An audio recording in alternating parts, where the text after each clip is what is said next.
Okay जी fine. इस video के अंदर हम पावर बीआई टूल का इस्तेमाल करते हुए हम लोग एक छोटा सा डैशबोर्ड बनाएंगे और इसमें ये सीखने की कोशिश करेंगे कि हम डेटा को इंपोर्ट कैसे करते हैं, हम कैलकुलेटेड टेबल कैसे बनाते हैं, हम कैलकुलेटेड कॉलम कैसे बनाएंगे जो रिक्वायर्ड होंगे, और फिर कुछ ऐसी मेजर्स जो कि हमें डैशबोर्ड बनाने के लिए चाहिए वो हम लोग कैसे बना सकते हैं। ठीक है, तो अब हम क्या करेंगे कि हम अब डेटा इंपोर्ट करेंगे। उस पास इस जगह पे आप ये देखिए, होम के टैब के अंदर मेरे पास एक ग्रुप है जिसका नाम है डेटा। इसके अंदर अगर मैं गेट डेटा करता हूँ तो ये मेरे पास आ जाएगा, लेकिन मुझे क्योंकि एक्सेल की फाइल से डेटा उठाना है तो मैंने यहाँ पर एक्सेल का जो कनेक्टर है उसको मैंने क्लिक किया। जैसे मैंने इसको क्लिक किया, इसने मुझे बताया कि कौन सी जो फाइल है मैं इंपोर्ट करना चाह रहा हूँ। अब ये वो फाइल है जो कि पिछली वीडियो के अंदर मैंने ये आपको सिखाने की कोशिश की थी कि जो आपका सैंपल डेटा है वो कैसे क्रिएट करना है, उसी को हम लोग यहाँ पर इस्तेमाल कर रहे हैं।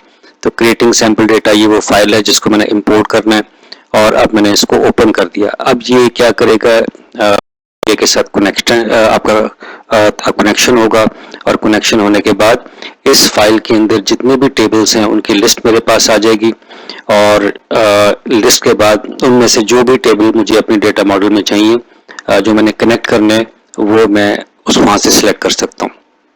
तो मैं यहाँ पर दो जो एक प्रोडक्ट का टेबल और एक ट्रांजैक्शन का टेबल। तो प्रोडक्ट के टेबल के अंदर मेरे पास प्राइस है, प्रोडक्ट है और प्रोडक्ट कोड है। क्योंकि मुझे सेल्स चाहिए तो यहाँ पर से मैं प्राइस के कॉलम को इस्तेमाल करूंगा। तो ये मेरा ट्रांजैक्शन टेबल है, ये दोनों टेबल मेरे पास आ गए और इनके अंदर ये 4 कॉलम्स हैं और मैंने इसको क्या कर दिया, लोड कर दिया। अब मैं इसको लोड कर रहा हूँ, थोड़ा सा टाइम लेगा। तमाम जो वैल्यूज हैं वो आपकी डेटा मॉडल के अंदर आ जाएंगी और आपका डेटा भी यहाँ पर लोड हो जाएगा और इस जगह पर फील्ड्स के पेन पर इन दोनों टेबल्स के यहाँ पर नाम आ जाएंगे। अच्छा, अब टाइम एनालिसिस करना है, मुझे डेट एनालिसिस करना है, तो यहाँ पर मेरे पास कोई डेट टेबल अभी मौजूद नहीं होगा। तो मुझे क्या करना पड़ेगा, मुझे ट्रांजैक्शन टेबल की जो डेट्स हैं उनको इस्तेमाल करते हुए मुझे एक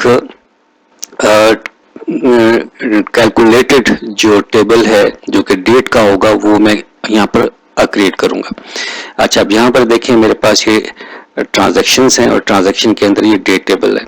ये करने के लिए तो मुझे एक कैलकुलेटेड टेबल कैसे बनाना है, तो यहाँ पर देखिए मेरे पास टेबल टूल्स हैं और यहाँ पर टेबल्स। अगर मैं इस न्यू टेबल को क्लिक करता हूँ तो ये मुझे प्रोविजन देगा और यहाँ पर इस जगह के ऊपर यहाँ पर टेबल का नाम आ गया जो कि मैंने यहाँ पर बनाना है। तो मैंने यहाँ पर किया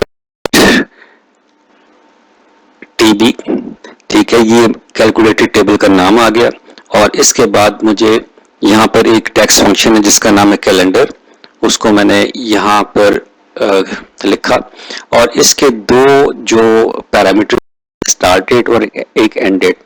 मुझे कैलेंडर बनाने के लिए, मुझे टेबल की वैल्यू क्रिएट करने के लिए दो जो डेट चाहिए जो कि ट्रांजैक्शन टेबल की होंगी, जो पहली डेट और आखिरी डेट।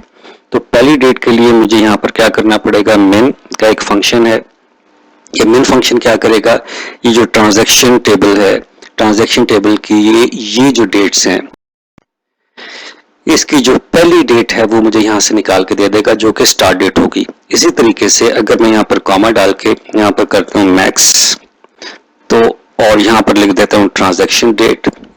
तो जब मैंने यहाँ पर ट्रांजैक्शन डेट किया और इसको मैंने क्लोज किया तो अब ये क्या होगा, स्टार्ट डेट। तो इस फंक्शन के जरिए, min फंक्शन के जरिए टेबल का जो कॉलम की जो पहली डेट है वो आ जाएगी और यहाँ पर जो लास्ट डेट है मैक्स फंक्शन की मदद से आ जाएगी। और मैं अब इसको क्या कर देता हूँ, इसको मैंने क्लिक कर दिया। तो अब ये वर्कआउट करेगा और वर्कआउट करने के बाद जो आपका टेबल है यहाँ पर क्रिएट हो जाएगा। तो यहाँ पर देखिए मेरे पास डेट का टेबल आ गया और अब ये मेरे पास है जिसके अंदर ये मेरे पास जहाँ पर मेरे डैशबोर्ड बनेंगे, ये डेटा व्यू है और ये आपका रिलेशनशिप है। तो अब यहाँ पर देखिए मेरे पास 3 टेबल्स ऑलरेडी बने हुए हैं, एक ट्रांजैक्शन का आ गया और ये प्रोडक्ट का आ गया और इसके अंदर जो ऑलरेडी रिलेशनशिप डिटेक्ट होकर यहाँ पर आई हुई है। एक नया टेबल बनाया जो कि कैलकुलेटेड है। इसकी मुझे जो रिलेशनशिप है वो 1 to many की वो मैंने क्रिएट करनी, वो मैंने यहाँ पर इसको क्रिएट कर दी। ठीक है, क्रिएट करने का तरीका बड़ा सिंपल है। इसको सिलेक्ट कर रहे हैं, उसको ड्रैग करके जिसके साथ भी आपने यहाँ पर बनानी है वहाँ पर जाके इसको अपने माउस बटन को रिलीज कर दें तो ये अपने आप क्रिएट हो जाएगी। पर देखें जैसे मैं यहाँ पर लेकर आया तो इसने मुझे बता दिया कि इन दो टेबल्स के दरमियान जो रिलेशनशिप है वो 1 to 1 की है, जो कि मुझे 1 to 1 नहीं चाहिए, मुझे 1 to many की चाहिए। तो यहाँ पर मैंने इसको सिलेक्ट करने के बाद राइट क्लिक किया, यहाँ से प्रॉपर्टीज आ गई और प्रॉपर्टीज के बाद यहाँ पर जाके मैंने ये मेरे पास डेट है तो यहाँ पर मैं इसको क्या कर दूंगा 1 to, तो यहाँ से मैंने इसको क्या कर दिया 1 to many ये किया और इसको मैंने ओके कर दिया। तो ये मेरे पास अब 1 to many की रिलेशनशिप जो है वो बन चुकी हुई है। ठीक है, अब मैं वापस आता हूँ अपने डेट टेबल की तरफ डेटा व्यू के अंदर। मुझे यहाँ पर 2-3 जो कॉलम्स हैं वो और ऐड करने हैं। जैसे साल का अगर मुझे एनालिसिस करना है तो यहाँ पर साल, अगर मुझे मंथ का एनालिसिस करना है तो यहाँ पर मंथ आने चाहिए। ठीक है, तो मुझे अब यहाँ पर क्या करने पड़ेंगे, मुझे कुछ कैलकुलेटेड कॉलम्स जो कि साल और महीनों के होंगे वो यहाँ पर डालने पड़ेंगे। अब मैंने यहाँ पर न्यू कैलकुलेटेड कॉलम बनाया तो यहाँ पर देखें टेबल टूल्स के अंदर न्यू कॉलम्स हैं, इसको मैंने क्लिक किया, इसको मैंने क्लिक किया तो यहाँ पर बिल्कुल उसी तरह का आया था। यहाँ पर जो है वो मुझे आ जाएगा और यहाँ पर मैं इसका नाम दूंगा, कॉलम का नाम जिसका नाम है एयर, फॉर एग्जांपल मैंने एयर कर दिया तो एयर EYEAR ये आ गया, इक्वल टू किया और मैंने एक फंक्शन इस्तेमाल करना है एयर का, एयर मैंने किया और मुझे एयर मुझे इसकी चाहिए तो यहाँ पर मैंने लिख दिया डेट TB और इसकी कौन सा कॉलम, ये वाला कॉलम, और इसके बाद मैंने इसको एंटर कर दिया तो ये मेरे पास क्या आ गया, ये मेरे पास एक नया कॉलम क्रिएट हो गया जिसका नाम एयर होगा और इसमें ये साल यहाँ से एक्सट्रैक्ट कर देगा। अब यहाँ पर मैं एक जो है वो कॉलम और क्रिएट करता हूँ। ठीक है, जिसका नाम होगा मंथ नंबर। ठीक है, तो यहाँ पर मैंने लिखा month number is equal to, यहाँ पर मैंने लिखा मंथ और इसी तरीके से मैंने यहाँ पर डेट दे दी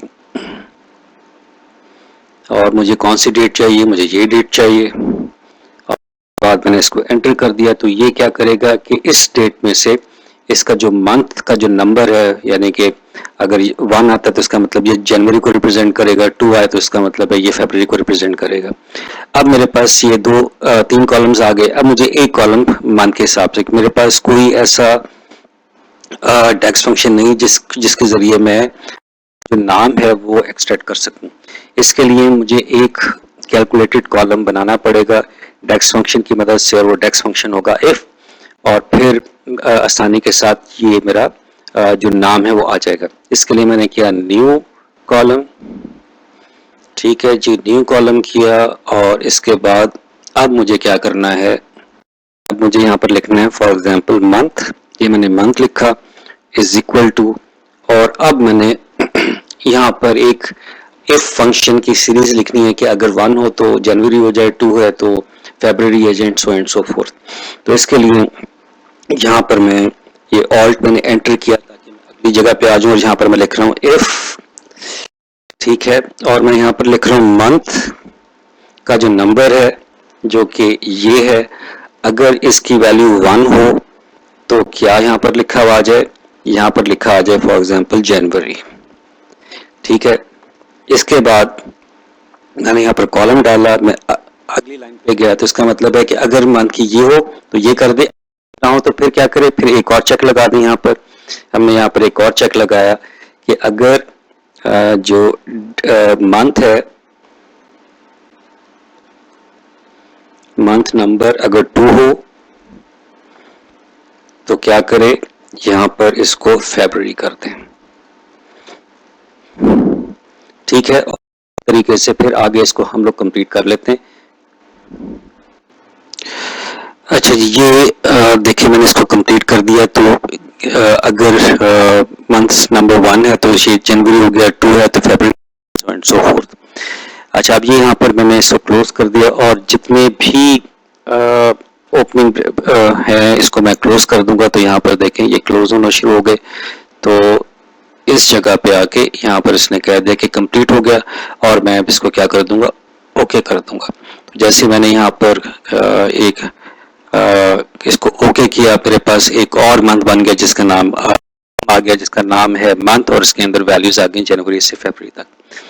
अच्छा जी, अब हम जाते हैं यहाँ पर अपने ठीक है इस जगह पे, और यहाँ पर अब हम लोग एक छोटा सा डैशबोर्ड बनाने की कोशिश करते हैं और ये देखते हैं जो क्वांटिटी है जो मंथ वाइज है वो किस तरीके से डिस्ट्रीब्यूट हो रही है। अब मैंने यहाँ पर इसको मंथ कर दिया तो यहाँ पर देखें जितनी भी आपकी जो मंथ्स की वैल्यूज थी, तो ये मेरे पास तमाम के तमाम जो मंथ्स की वैल्यू है वो मेरे पास आ गई। और इसी तरीके से अगर मैं यहाँ पर क्वांटिटी कर दूं तो यहाँ पर देखें मेरे पास वैल्यूज आ गई। मैं इसको थोड़ा सा बड़ा कर दूं और इस बड़ा करने के लिए मुझे फॉर्मेट में जाना पड़ा और यहाँ पर देखें ग्रिड होगा और ग्रिड के अंदर पर जो टेक्स्ट की वैल्यूज होंगी जो कि टेक्स्ट साइज है, इसको मैं फॉर एग्जांपल 14 कर देता हूँ। ठीक है, तो ये 14 आ गई। तो ये मेरे पास क्या चीज़ें आ गई, ये टोटल मंथ की क्वांटिटी आ गई। लेकिन अब इसमें एक प्रॉब्लम आप देख रहे हैं कि ये सॉर्टेड है with respect to A B C, लेकिन अगर मैं इसको नंबर वाइज जो है मंथ के हिसाब से, ये पहले जनवरी आए, पहले फिर फरवरी आए, फिर मार्च आए, तो उसके लिए हमें इसको थोड़ा सा देखना पड़ेगा। और ये काम करने के लिए वापस अगर आप यहाँ पर चले जाएं जो कि डेटा मोड के अंदर, ठीक है, और इसको मैं यहाँ पर कर देता हूँ। मुझे इसको अब सॉर्ट करना है रिस्पेक्ट टू दिस। इसके लिए मेरे पास यहाँ पर सॉर्टिंग की ऑप्शन है। देखें इसको मैंने क्लिक किया और क्लिक करने के बाद यहाँ पर देखें मुझे किसको करना है, मंथ को सॉर्ट करना है, वो करना है लेकिन किस बेस पे करना है, मंथ नंबर के बेस पे करना है। इसको सिलेक्ट किया और यहाँ पर मैंने इसको मंथ नंबर कर दिया। तो अब ये वाला कॉलम जो with respect two month number होगा। अब वापस अगर आप अपने डैशबोर्ड पे जाएं तो यहाँ पर देखें ये सारे के सारे क्या हो गए, अब आपके प्रॉपर्ली सॉर्टेड हो गए। अच्छा जी, अब अगर मुझे ये चेक करना हो कि जिनकी जो सेल है, क्वांटिटी तो मेरे पास आ गई, लेकिन अब मुझे सेल को भी देखना है, तो ये काम करने के लिए मुझे एक डेक्स फंक्शन लिखना होगा और जो कि कैलकुलेट करेगा सेल्स को। और ये कैसे होगा कि मेरे पास अगर यहाँ पर देखें ट्रांजैक्शन टेबल में मेरे पास क्वांटिटी मौजूद है और प्रोडक्ट टेबल के अंदर मेरे पास क्या है, प्राइस मौजूद है, और ये क्या है एक दूसरे के साथ वन टू मैनी की रिलेशनशिप रिलेटेड भी है। तो ये काम मेरे लिए बहुत आसान हो जाएगा। लेकिन इसके लिए एक रिकमेंडेड है कि क्योंकि अब हम लोगों ने काफ़ी मेजर्स लिखने हैं, उसके लिए अगर हम एक नया एम्प्टी टेबल बना लें, ठीक है, यहाँ पर हम होम टैब में जाते हैं और होम टैब में जाके यहाँ पर डेटा में हम एंटर डेटा कर देते हैं। एंटर डेटा को सिलेक्ट करते हैं, ठीक है, और यहाँ पर हम कर देते हैं, यहाँ पर लिख देते हैं मेजर्स। ये मैंने मेजर्स लिखा और इसको मैंने लोड कर दिया। ठीक है, ये अब आपका लोड हो रहा है और अब यहाँ पर मेजर्स के नाम का एक टेबल बन जाएगा और फिर जितने भी हमारी जो मेजर्स जो हम लोग लिखेंगे इस में लिखेंगे। अच्छा जी, अब ये मेजर्स आ गए। अब यहाँ पर मुझे क्या करना है, एक मेजर लिखनी है और मेजर ये लिखनी है कि मुझे सेल्स को कैलकुलेट करना है। तो मैंने यहाँ पर राइट क्लिक किया, मेजर्स को सिलेक्ट करने के बाद, और यहाँ पर देखें न्यू मेजर्स आ गया, मैंने न्यू मेजर्स किया और इसके बाद यहाँ पर मैं ये मेजर और मुझे इसके लिए कैलकुलेट फंक्शन और सम एक्स डेक्स फंक्शन का इस्तेमाल करना पड़ेगा। यहाँ पर मैंने लिखा सेल्स, ठीक है, ये सेल्स आ गया और ये इक्वल टू आ गया और इक्वल टू करने के बाद अब मुझे क्या करना है, मुझे कैलकुलेट करना है। क्या चीज़ कैलकुलेट करनी है, मुझे अगर यहाँ पर सेल्स करनी है तो सेल्स के साथ ये सम एक्स आ गया। ठीक है, सम एक्स फंक्शन क्या करेगा कि जो भी एक्सप्रेशन होगा वो इवेलुएट होगा और उसका फाइनल जो रिजल्ट है वो फिर इवेलुएट होकर सेल्स के अंदर आ जाएगा। अब मुझे ये सम एक्स कहाँ पर लगाना है, मुझे ट्रांजैक्शन टेबल में लगाना है। ठीक है, ये मेरा ट्रांजैक्शन टेबल आ गया और ट्रांजैक्शन टेबल के अंदर वैल्यू चाहिए जिस पर मैंने एक्सप्रेशन मैंने बिल्ड करना है, वो है क्वांटिटी का। तो यहाँ पर देखें ट्रांजैक्शंस और यहाँ पर होगा क्वांटिटी, तो ये आ गया मेरे पास। तो ट्रांजैक्शन, अब मैंने इसको मल्टीप्लाई किसके साथ करना है, मल्टीप्लाई करना है मैंने प्रोडक्ट के साथ। और क्योंकि प्रोडक्ट रिलेटेड टेबल है तो यहाँ पर मैं लिखूंगा रिलेटेड, ठीक, मेरे पास रिलेटेड आ गया। और यहाँ से मैं कौन से टेबल से उठाऊंगा, ये मेरे पास जो प्रोडक्ट है और प्रोडक्ट की जो प्राइस है, ये मैंने इसको सिलेक्ट किया और इसको मैंने यहाँ पर क्लोज कर दिया। ठीक है जी, ये रिलेटेड का फंक्शन क्लोज हुआ और ये सम का फंक्शन। तो सम फंक्शन क्या करेगा, इस टेबल के अंदर मुझे एक करनी है एक्सप्रेशन जो कि क्वांटिटी का जो कॉलम है, और इसको मैंने प्राइस के साथ मल्टीप्लाई करना। अब मैंने इसको ओके कर दिया। तो अब यहाँ पर मैयर के टेबल के अंदर एक नई मैयर बन चुका है जिसका नाम है सेल्स, जो कि यहाँ पर हमें नजर आ रहा है। वापस यहाँ पर जाएं और यहाँ कि आपका जो मैयर है वो कंप्लीट हो चुका हुआ है, ठीक है। और इसको मैं अगर ओके, अब मैं अगर इसको सेल्स को उठा के इस जगह पे ले जाऊं तो यहाँ पर देखें मेरे पास सेल्स भी आ गई। तो इस तरीके से हम लोग किस तरीके से कैलकुलेटेड टेबल बनाते हैं। हमने डेट का टेबल बनाया, उसको एक्सटेंड किया, उसको सॉर्टिंग की, और फिर इसी तरीके से हम लोगों ने एक और मैयर क्रिएट की जो कि सेल्स की थी, और किस तरीके से दो डिफरेंट जो टेबल्स थे उनकी वैल्यूज को इस्तेमाल किया सम एक्स और रिलेटेड फंक्शन के जरिए, राइट। और फिर हमने अपने इसमें डैशबोर्ड के अंदर इसको इस्तेमाल किया। आई होप कि जो बेसिक आइडिया है कि किस तरीके से पावर बीआई के अंदर कैलकुलेटेड टेबल्स बनते हैं, कैलकुलेटेड कॉलम्स बनते हैं, मेजर्स बनती हैं, राइट।